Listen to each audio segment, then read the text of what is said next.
Pushing past the odds, the story of Michelle Niebauer. While most people are afraid to join the Army, Michelle Niebauer wasn't. To be in the Army, you need to have the grit and the perseverance to get through everyday training.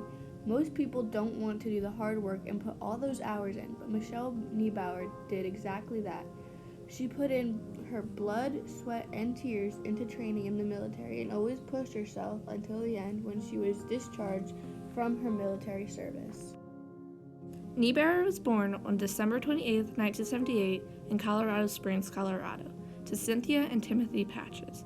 Cynthia worked in housekeeping and Timothy was in the military. After retiring from the military, he went to work in Lowe's and Heckinger's. Both are now fully retired. She has an older sister, Amy Leonard. Amy didn't serve in the military, but went on to college and got her bachelor's in nursing. Niebauer attended and graduated from Eastern Lebanon County High School. Prior to entering the military, Niebauer worked at Hardee's in Myerstown and did odd jobs in college. She also worked at Lancaster General in the laboratory. After graduating high school, Niebauer went on to King's College in Wilkes-Barre, Pennsylvania. College is when she entered the military. Her freshman year, she saw people early in the morning yelling outside, and Niebauer was an early riser, so she thought it was pretty cool. Niebauer found out that one of her buddies was a part of the military program called ROTC. She started joining them for PT, and they invited her to join them in their field of training exercises and activities. That sparked her interest in the military, and she said, okay, let's go for it. During her third year, she committed to an ROTC scholarship and finished as a second lieutenant. Niebauer's family supported her decision to join. Her father initially tried to deter her because he knew what the military was like, but once she made her decision, her family fully supported. Niebauer has a long history with the military in her family. She always admired her dad for being in the military and hearing stories about his day when he would get home. Probably because my dad served. My dad and grandfather both served. My other grandfather on my mom's side, he served as well, and that's probably why I took the path of the Army and didn't go into other branches. Her initial point of entry was going through ROTC in college. Her sophomore year, she went through basic training and got a taste of what the military was like. Her junior year, she went through advanced camp. Then her final point of getting into the military was when she was commissioned as a second lieutenant. One of her biggest highlights was that her dad was able to swear her in, which was something that was really important for her. It was through ROTC. I went through a basic camp my sophomore year just to kind of get a little taste of it. And then my junior year, I went through a advanced camp. And my final point of getting into the military, which was probably one of the biggest highlights, is when I did get my commissioning as a second lieutenant. My dad was able to swear me in, so that was a big highlight for me. After advanced training, Niebauer's first assignment was located in Harrisburg, the 339th Combat Support Hospital. Her part was in the laboratory. That was what she specialized in and what her degree was in. If they weren't active as a combat support hospital, then she would help with logistics and training activities. She coordinated different exercises for her unit, like going to the rifle range, going to Pittsburgh for vehicle training, and helping organize mission trips. She started the military being a second lieutenant. After several years, she met the requirements needed to get promoted to a captain. Being a captain, she wasn't at the bottom of the ranks anymore and wasn't getting all the unpleasant jobs that you end up with getting when you're a second lieutenant. Being a captain was like being in the middle of the road. You weren't at the bottom of the ranks anymore, so they didn't give you kind of the crappy jobs that you got, because being a second lieutenant was similar like a private in the military. That's the lower enlisted ranks, that they give you all the jobs that they don't want to do. And when they say, crap falls down, it falls down to you, so you get the luckiest jobs that nobody wants. Training with equipment for Niebauer was easy when it came to guns because she grew up hunting, but when it came to vehicles, it became a little more difficult. It was not like her little car that she had before going into the military. It now is a giant vehicle with a manual transmission. The rifles and the handguns, I go hunting, so I was familiar with weapons, and that was not hard for me. Driving some of the vehicles, especially when it's manual transmission or a larger vehicle that you're not used to turning, and just learning the different ways that vehicle operate, because going from a little car to a giant vehicle, it's a little different, but once you get the hang of it, then it's not bad. Training in the Army for a lot of people is very difficult. For Niebauer, the training wasn't ever that bad. She had on and off days, but the actual training wasn't that bad. Niebauer had to learn how to adapt and overcome. She always thought it was a good day unless she had to sit in class and listen to an instructor. Niebauer says that her hardest part of training was being away from family. Niebauer is also very close to her family, so leaving them was very difficult. Sometimes the hardest part of training is being away from home. You sometimes if you have a bad day, then it's like, I really wish I could be home. But overall, I don't think trainings were ever bad.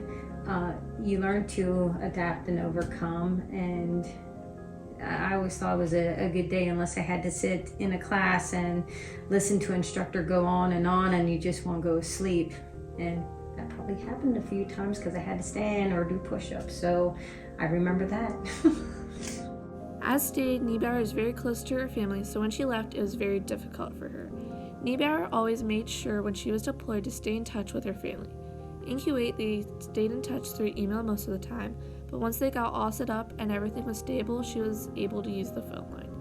Niebauer took time to learn how to navigate through the phone lines, so she was able to call her grandma and her parents almost every night.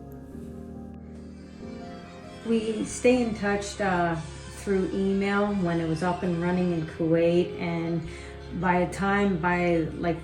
once everything subsided and I think it was the third ID that went through Iraq. Once they gained control of everything and we were in control, the email and phone lines were a lot more stable, and so I could email. Most times I could check email every day. Phone lines, I learned how to navigate the system, and I utilized for Indiantown Gap and out of Philadelphia. I was able to tap through them to direct me to my parents so I could call them, or my grandmother. So that's how I was able to communicate with them. Almost every night I'd be there calling them at 2 a.m. here. While Niebauer was at war, she got to see a good amount of injuries. In Iraq, Niebauer got to see a lot more than in Kuwait. In Iraq, she saw loss of limbs and lots of burn victims. I would say probably loss of limbs and lots of burn. There were a lot of burn victims, whether it was civilian or military. There were a lot of burn victims. In Kuwait, she didn't see many injuries because she wasn't in an active war zone. In Kuwait, we didn't really see many injuries because I don't want to say it wasn't a combat zone, because it was still a combat zone, but it wasn't an active war zone. Only in the beginning when you heard scud alerts coming in, we didn't have any injuries unless somebody was speeding and rolled a vehicle. That was probably the worst extent of any injuries people. Niebauer was a part of Operation Enduring Freedom, Iraqi Freedom. Operation Enduring Freedom, Iraqi Freedom was when Niebauer went in to liberate Iraq from Saddam Hussein's powers. After this experience, Niebauer claims that it was an enlightening experience and woke her up to reality on how the world truly is and what war is like. Niebauer also was a part of Beyond the Horizon. Niebauer helped with planning phases of it, so she helped coordinate the different trips going out there. The Army worked with the Air Force and the Marines, and they were helping to rebuild churches and schools in the Hirundas.